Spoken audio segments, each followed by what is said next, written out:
Thank you for sticking with me with that insanely long video with the start of the French Revolution. Yes, I am a huge nerd for the French Revolution and French history, but also it is going to be important as we progress through the rest of the quarter because we are going to be hovering around France and we need to see how the art is going to change with the change of power. So, what about David? What's he up to? David has been a firm supporter of the revolution from the beginning. Okay, yeah, he got commissions by the King of France, but he also wants to reform and to change the systems of government. So he uses the Oath of the Horatii as a voice for the revolution. Instead of Louis and fighting to death for your king, if we've killed the king, then this painting is going to be reinterpreted as dying for revolution. Do not be afraid to die for the Republic. Die for France. Oh, okay. David, he's very clever, and he's always going to get in with the man or the people in charge. He's very close and close friends with that extremist Marat. And under the Reign of Terror, nobody is safe, including Marat. What? This is our next work of art. So we were looking at a lot of images before, but this is your next official work of art. This is David's The Death of Marat. What? What happened? Oh my gosh. On July 13th, the day before July 13th, 1793, the day before their celebrated Day of Independence, right? Back in 1789, July 14th, 1789 was their storming of the Bastille. The day before the 4th anniversary, Marat is murdered in his bathtub. His bathtub? Okay. Marat, highly educated political writer. He suffered from a skin disease that, based on descriptions of it, I believe it to be like psoriasis, which is extremely painful and it causes this very dry skin. So to treat his skin disease, he would have these medicinal baths and he would be in them all day. It was not unusual for him to just write his political articles in the bathtub. And here we see he propped up this wood crate, and he's got his pen and his quill and his paper. So he was at work. His hair is in that turban. He's sitting in his medicinal bath. I also said that Marat was an extremist.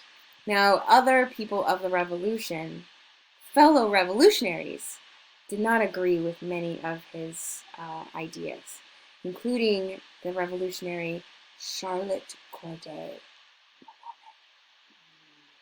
Charlotte Corday says that she was finished or done with his radicalism, and she said he had to be stopped because he was ruining the revolution. So she came to his apartment in Paris with a note. And she goes up to the footman, and the footman's like, well, he's upstairs in his bath. And she's like, I have a political message he needs to know about. So he's like, okay, go on up. And again, he's always in his bath, so it's not unusual for him to receive guests in his bathtub. So he's in his bathtub, and she comes in, and she gives him the note. She's like, here you go, Marat. And as he's reading the note, she stabs him. She stabs him in the tub. And that is what we're seeing here. Marat bleeding out in the tub. David has given us all of the elements of this, well, crime scene. There's the bloody knife.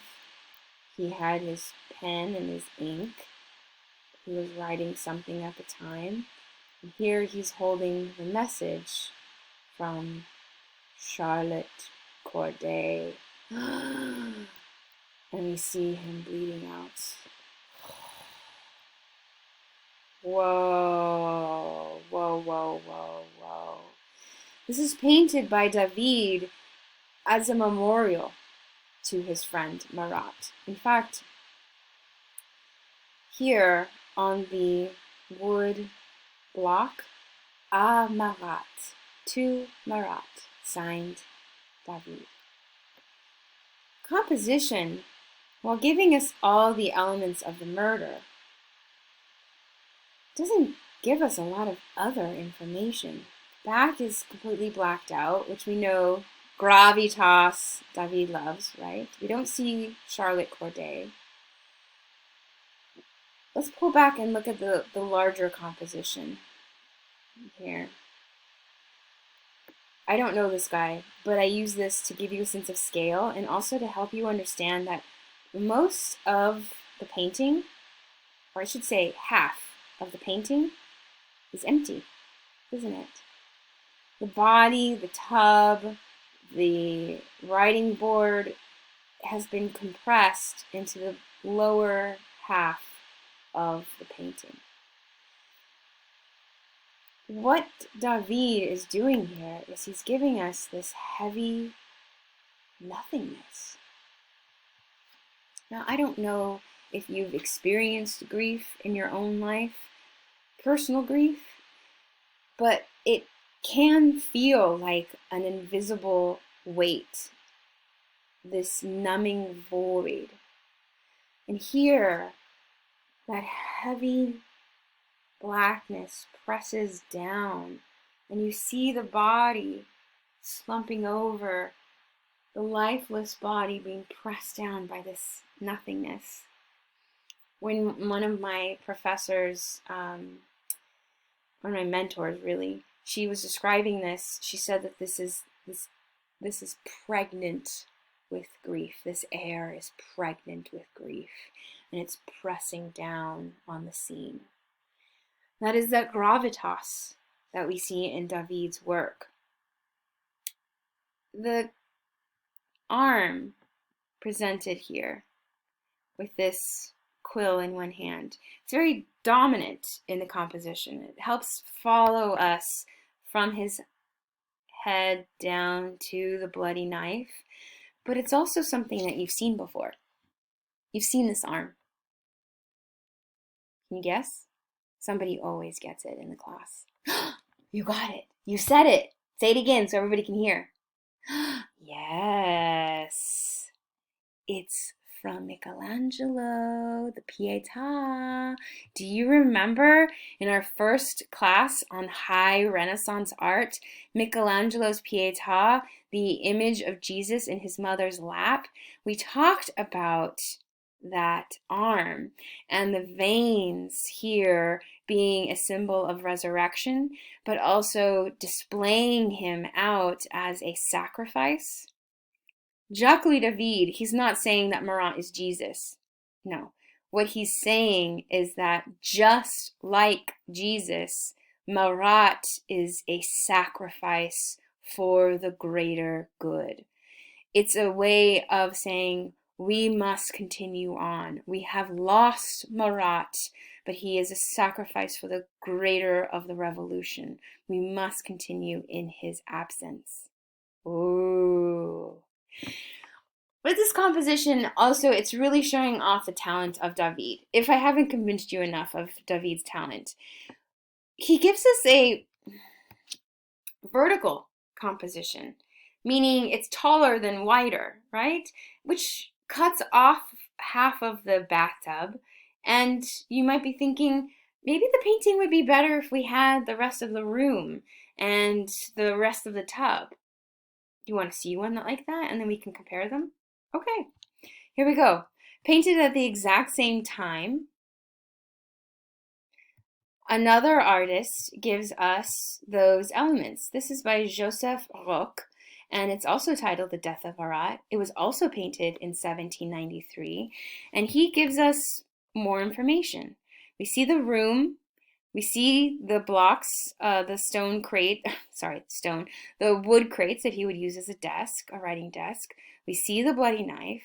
He also includes the chair with Marat's revolutionary cap and scarf, so it ties even more firmly to the revolution. We get the full bath. But honestly, is it better? Which one has a greater sense of gravitas? David's, right? Yeah, yeah. Now, just because I love to show this painting, here, look at this one here.